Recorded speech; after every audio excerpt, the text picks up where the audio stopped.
এখনো এই বয়সে? শুনে স্তম্ভিত হয়ে গেলাম।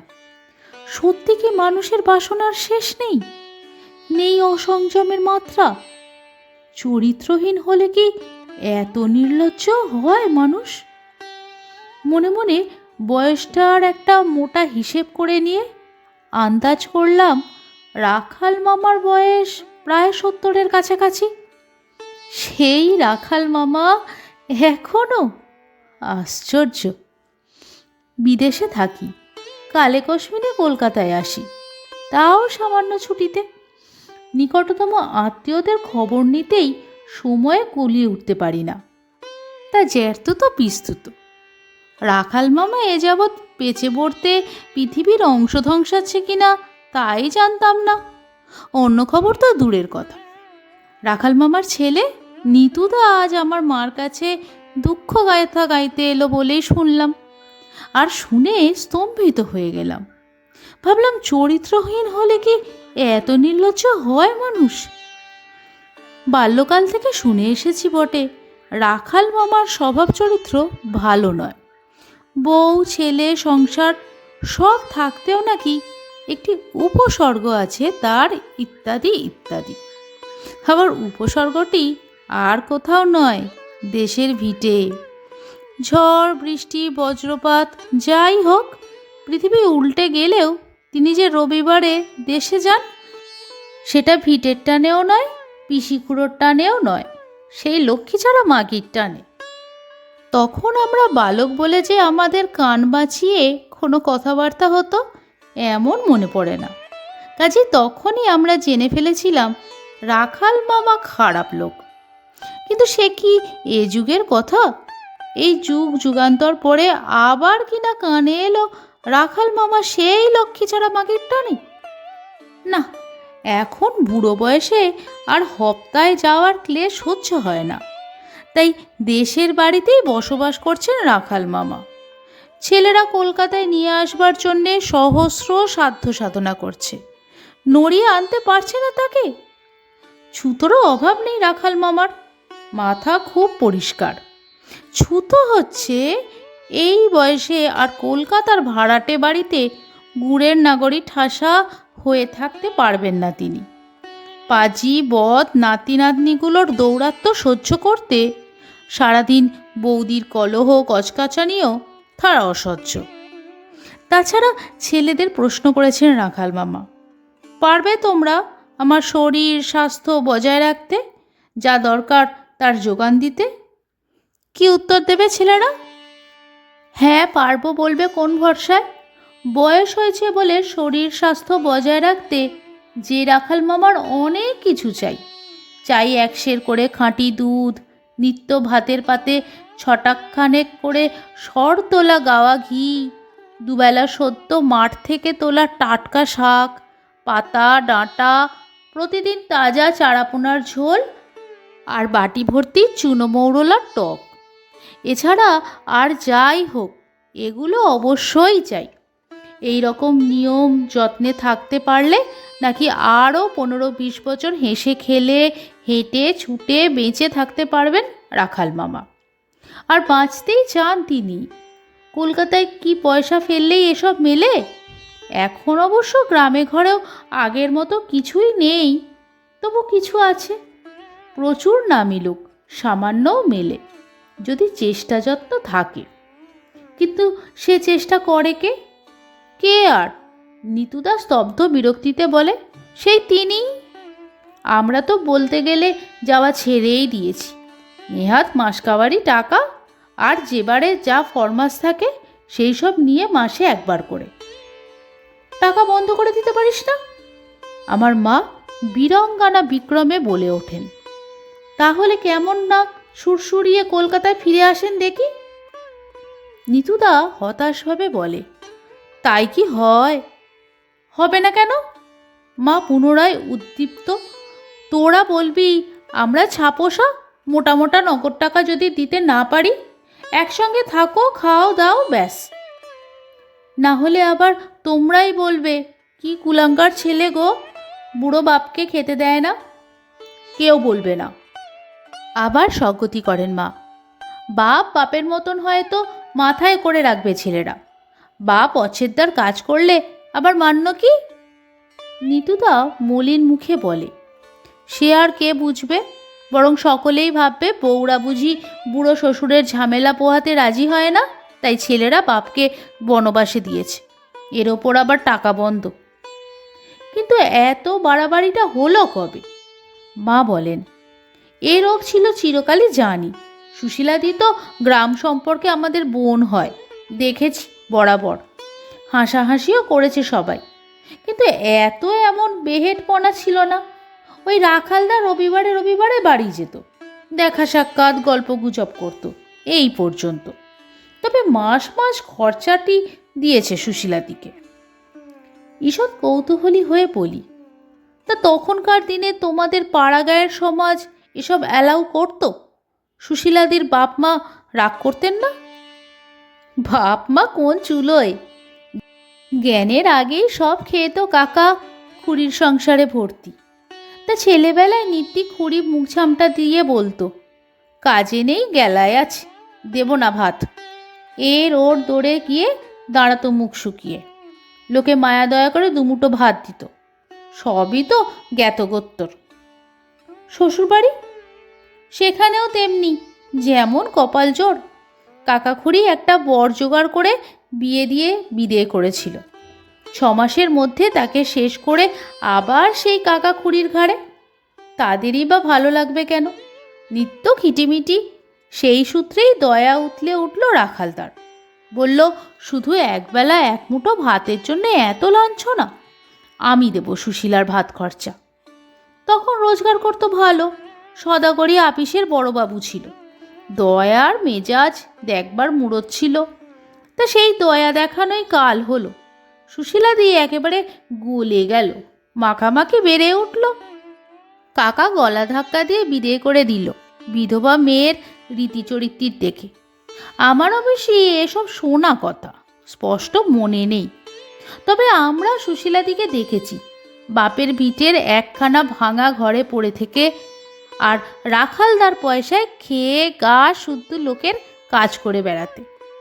অসীম গতর, যার ঠেকা পড়ে সেই ডাকে সুশীলা, কিন্তু এ বিষয়ে এতটা বেপরোয়া।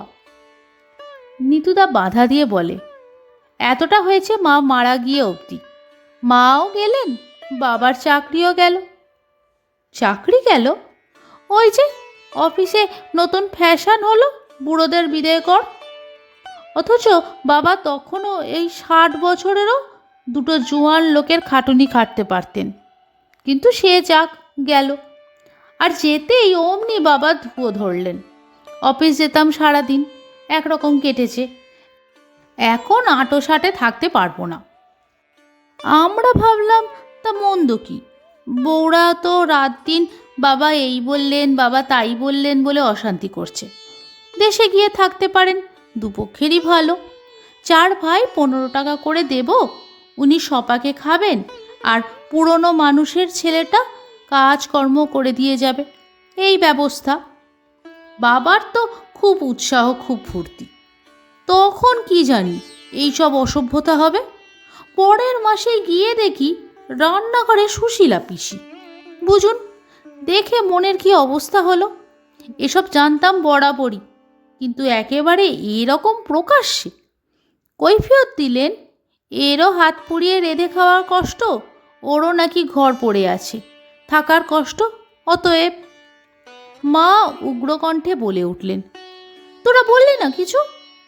কি বলবো বলুন, ওদের লজ্জা নেই, আমাদের তো লজ্জা আছে। কিছু না বোঝার ভান করে চলে এলাম। এখনও যাই, একবেলা থাকি, খাই, চলে আসি। কিন্তু দেখুন, এই বাজারে সংসার থেকে 60টা করে টাকা বেরিয়ে যাওয়া, কলকাতার বাড়িতে থাকলে তো। বুঝলাম নিতুদার মূল ব্যথাটা কোথায়। অতঃপর নিতুদাকে আর মাতে প্রবল পরামর্শ চলতে লাগলো, কি করে এই অবৈধ কাণ্ডকে একেবারে কাণ্ডচ্ছেদ করা যায়।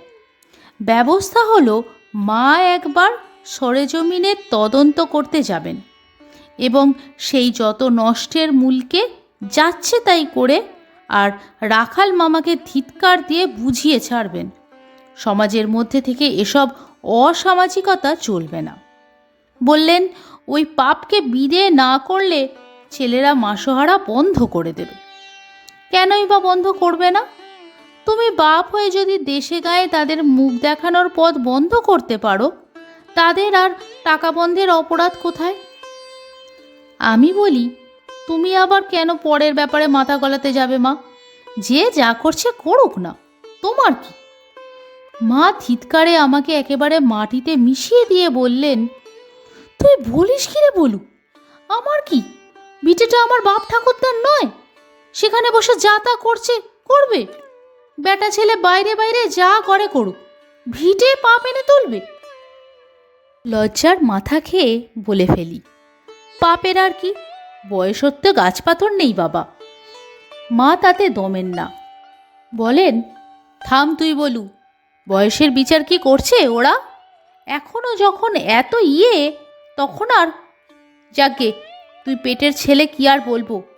মোট কথা রাখালদাকে বুঝিয়ে আসবো ভিটে বসে এত অনাচার চলবে না। লজ্জা নেই, ঘেন্না নেই, ছেলেদের সামনে মুখ তুলে দাঁড়াতে ভয় নেই, প্রবৃত্তিকে বলিহারি।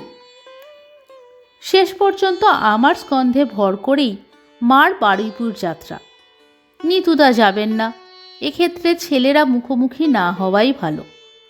কি আর করা? তবে সত্যি বলতে কি, খুব অনিচ্ছে হচ্ছে না, আমারও কৌতূহল হচ্ছে সেই 70 বছরের প্রেমিক পুরুষটিকে দেখতে।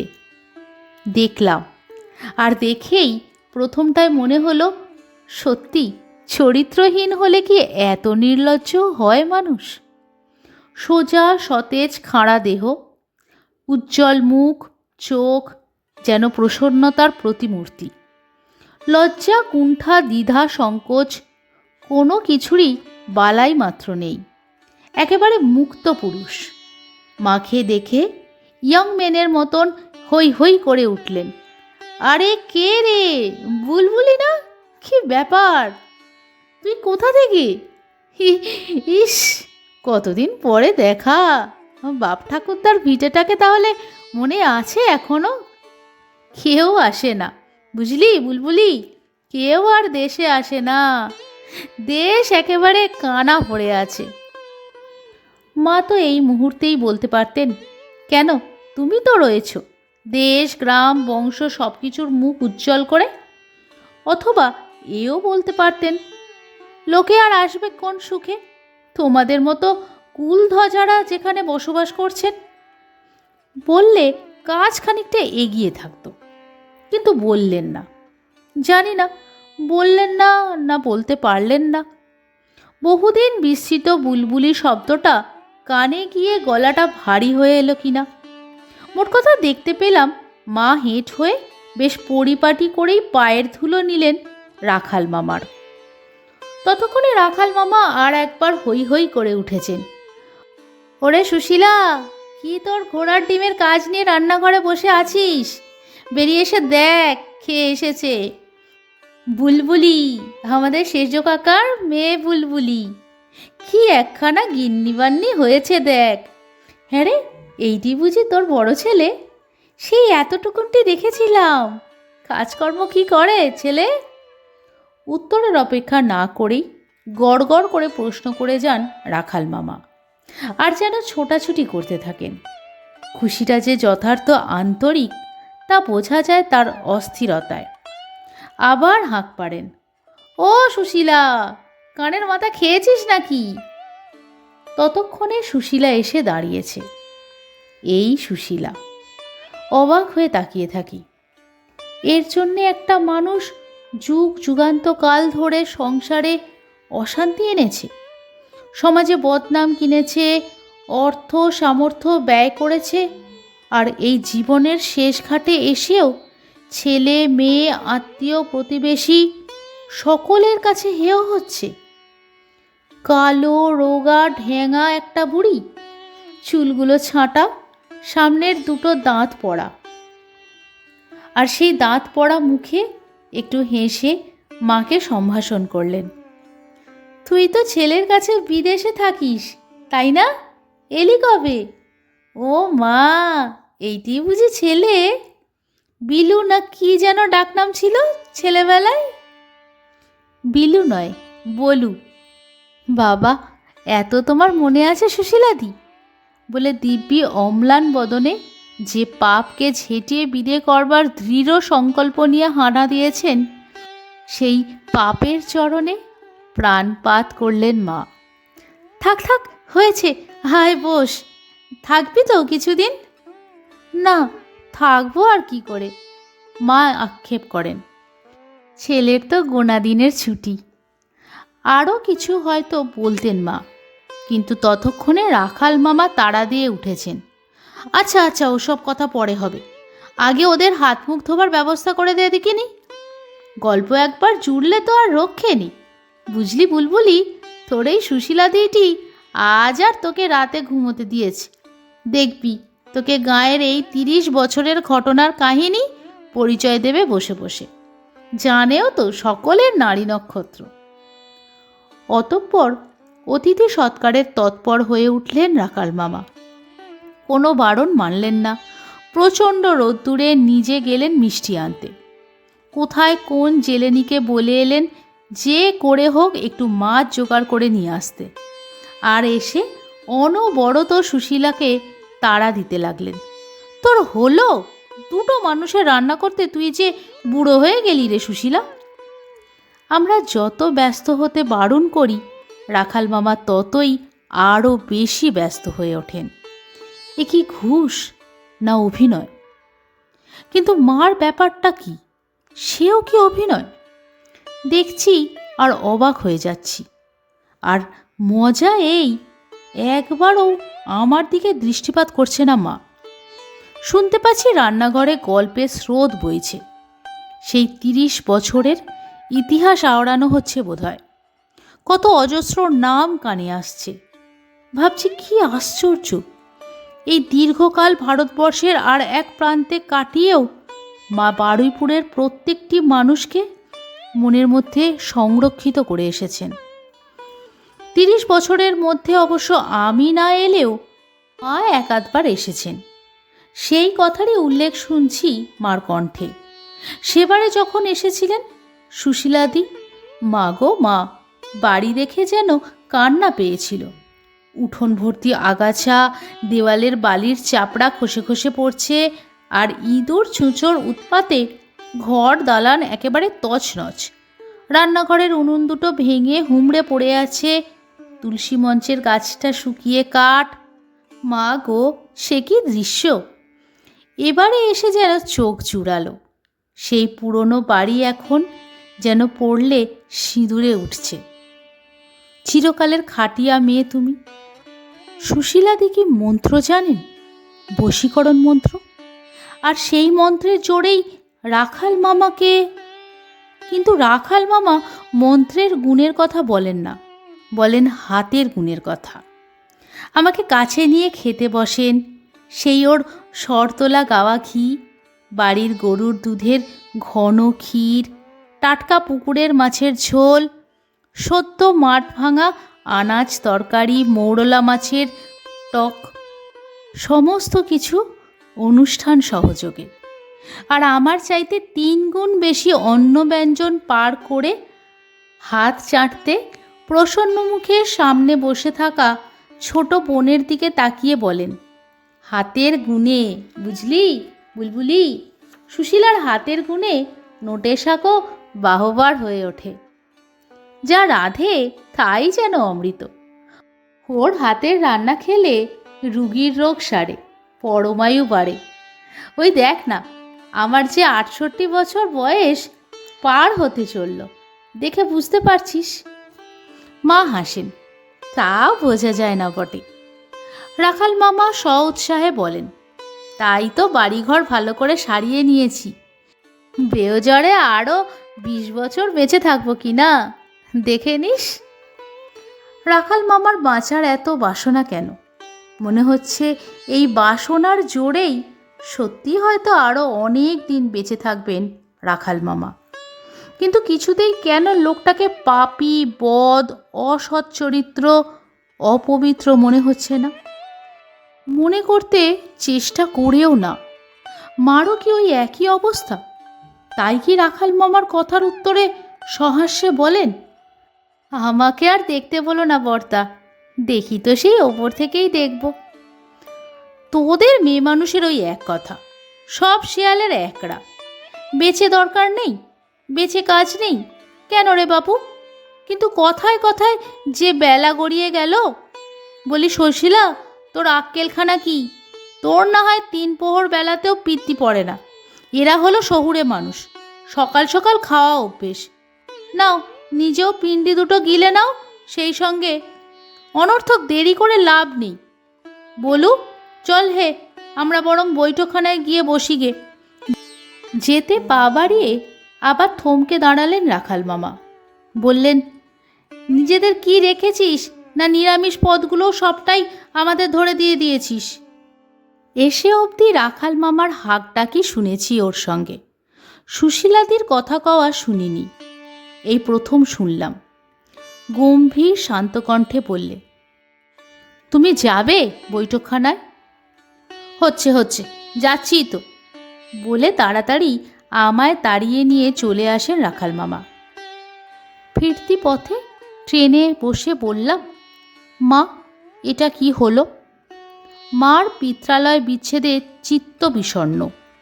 উদাসভাবে বলেন, কি আর হলো? নিতুদাকে গিয়ে কি বলবে? বলবো আর কি।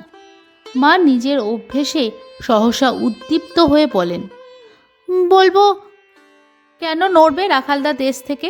অত যত্ন, অত সেবা ত্রিভুবনে আর কেউ করবে? মা, সুরটা যে উল্টো লাগছে। মা আরও উদাসভাবে বলেন, তা কি করব, সবসময় কি এক সুর বাজে? নিতুদা বলবে তুমি ঘুষ খেয়েছো। ও বলবে তো আমি একেবারে ভয়ে মরে যাব কেন? নিতু কি জজ? আমি চুরির আসামি? বলি, ওই যে মেয়ে মানুষটা অগাধ বুদ্ধি, অফুরন্ত গতর আর অঢেল শক্তি দিয়ে চিরকালটা শুধু ভেসে ভেসে বেড়ালো, আর পরের সংসারের বেগার খেটে এলো। এই মরণকালে একটা নিজের সংসার পেয়ে বর্তে গেছে সে। বেচারাকে সেইটুকুন থেকে উচ্ছেদ করে আবার ছন্নছাড়া করব? ভাবতে মায়া হয় না? কি পরিপাটি সংসার, কি গোছ, কি ব্যবস্থা! দেখলে চোখ জুড়োয়।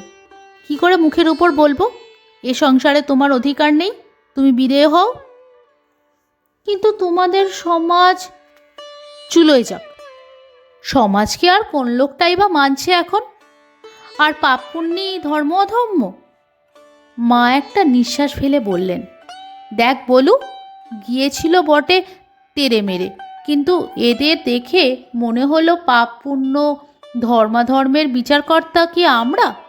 যিনি মালিক, যিনি বিচারকর্তা, তিনিই সদা বিচার করবেন। আর ওই তোর রাখাল মামা, ওর যা স্বভাব, শুধু সেবা যত্নই নয়, সারাক্ষণ ওর খিচুনি খাবার জন্যেও একটা লোকের দরকার। ছেলেরা পারবে, বউরা পারবে, কেউ পারবে না। শুধু নাকি যে মানুষটা চিরকাল ওকেই প্রাণ ঢেলেছে। আবেগকে সংহত করে সহসে একটু চুপ করে যান মা। আমি বলি, আমি কিন্তু বলেছি ওকে। কি বলেছিস? কাকে কি বলেছিস? ওই তোমার রাখাল দাদাকে। বললাম, এ বয়সে এভাবে এখানে একা থাকায় ছেলেরা খুব দুঃখিত। 5 জনে তাদেরই নিন্দা করে, বলে বুড়ো বাপকে ফেলে দিয়েছে, ইত্যাদি ইত্যাদি। তা তা কি কি উত্তর দিলেন? লজ্জা পেলেন না ধমকে উঠলেন? লজ্জাও পেলেন না, ধমকেও উঠলেন না। ঠান্ডা গলায় বললেন, সে কথা যে বুঝি না বাবা, তা নয়, কিন্তু ভেবে দেখো, আমি এখানে আছি তাই সুশীলা দুটো খেতে পাচ্ছে। ছেলেরা কি ওকে মাসোহারা দেবে? আমার চাকরি নেই, নগদ টাকা দেবার ক্ষমতাও নেই, তাই এই কৌশল খেলে বসে আছি। চিরটা কাল যে মানুষটা আমার মুখ চেয়েই রইল, তাকে এখন আমার টাকা নেই বলে ভাসিয়ে দেব? আর ওটার চিরকাল নিজের একটা সংসার নেই বলে কি আক্ষেপ! তাই বলি, কিছুই তো হলো না। তবু মরণকালে দুটো হাঁড়ি কুড়ি নেড়েও যদি জীবনটা সার্থক হলো ভেবে শান্তি পায় তো পাক। ছেলে বেটাতে তো বলেই দিয়েছি, তোরা যত পারিস আমায় নিন্দে করে বেড়াস। বলিস বলিস বাবা বদমেজাজি, বাবা খামখেয়ালি, বাবা জেদি, বাবা খিটখিটে, কারোর সঙ্গে বনিয়ে থাকতে পারে না বাবা। নচে তার যা প্রাণ চায় বলিস পাঁচজনকে, আমার কোনো কিছুতেই গায়ে ফোসকা পড়বে না। মা কি ভালো করে সবটা শুনতে পেলেন? জানলার বাইরে মুখ ফিরিয়ে বসে আছেন, দেখছি যে। এতক্ষণ শুনছিলেন আশাপূর্ণা দেবীর চরিত্রহীন গল্প পাঠে বর্ণালী, উপস্থাপনায় একটি মেয়ের গল্প। গল্প পাঠে কোনো ভুল ত্রুটি থাকলে নিজ গুণে ক্ষমা করে দেবেন।